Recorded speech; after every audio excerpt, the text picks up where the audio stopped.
Fala pessoal, Giancarlo aqui, tudo bem com vocês?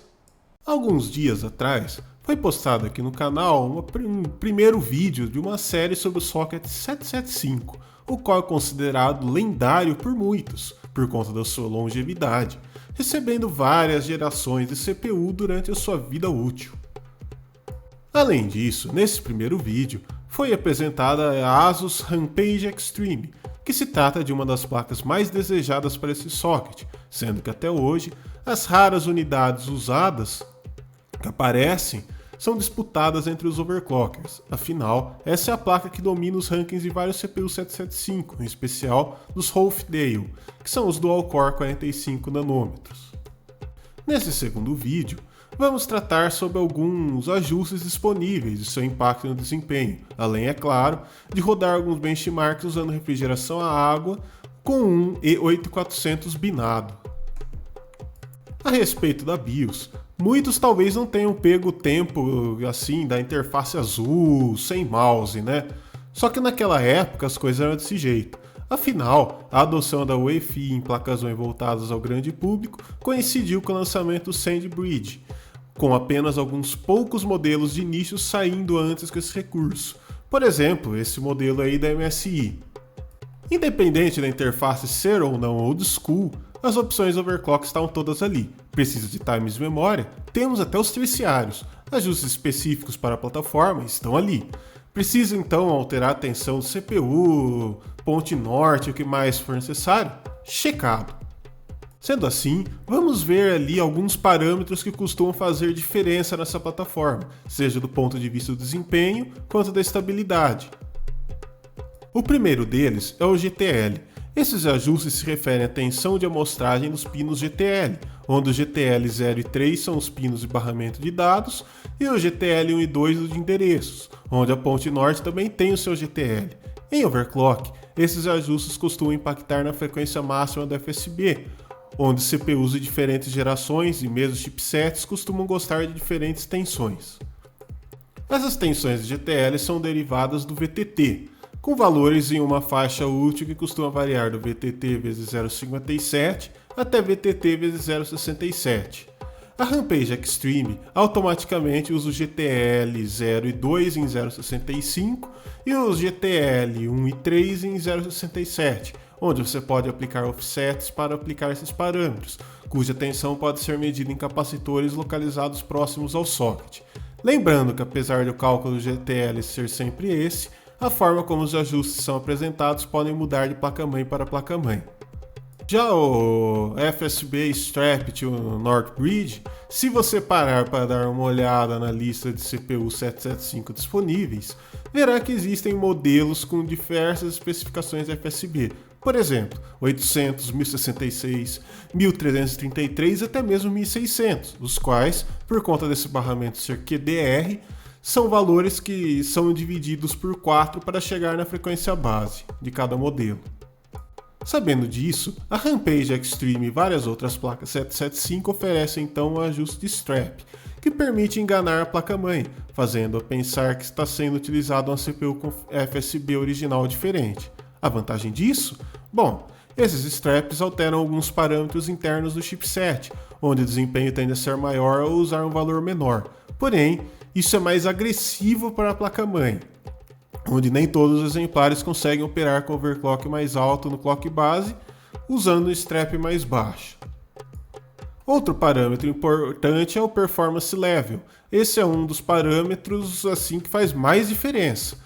Ele é uma espécie de timing do chipset, o qual apresenta grande impacto na banda e latência de memória, algo importante, afinal, lembre-se que esses CPUs não possuem controlador de memória integrado à CPU.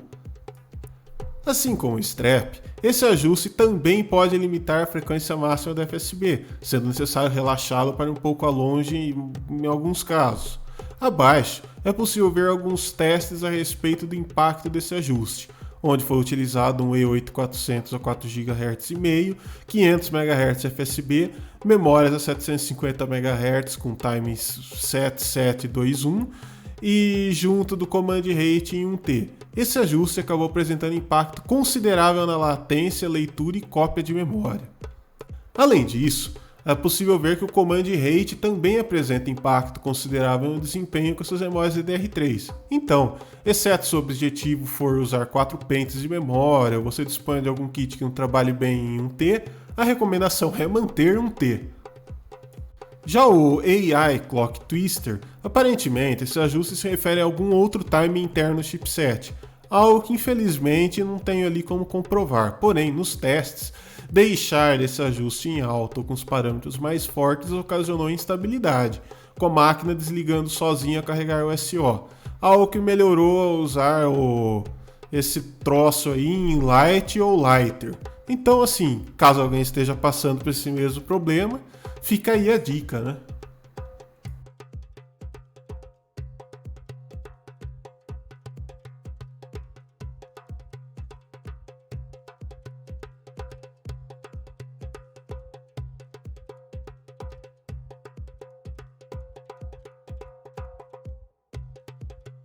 Sobre a CPU utilizada, é evidente que uma placa-mãe desse calibre, né, não poderia ser testada com qualquer CPU aleatória.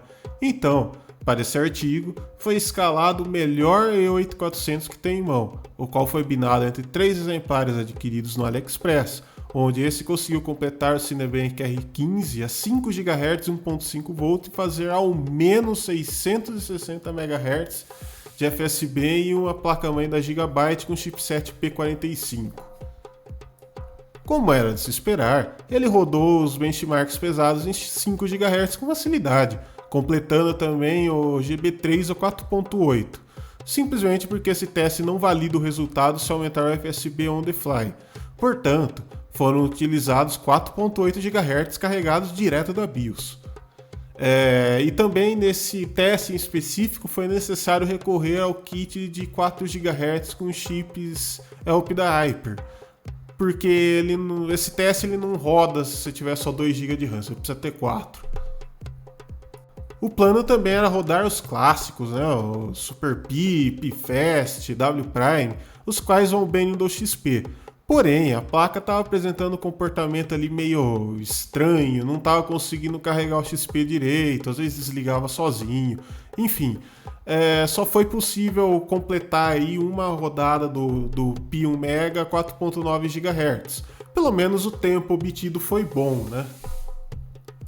Além disso, foi possível validar 5.1 GHz nesse CPU, uma marca que permanece inalcançável para muitos modelos modernos, né? Sem uso de refrigeração extrema.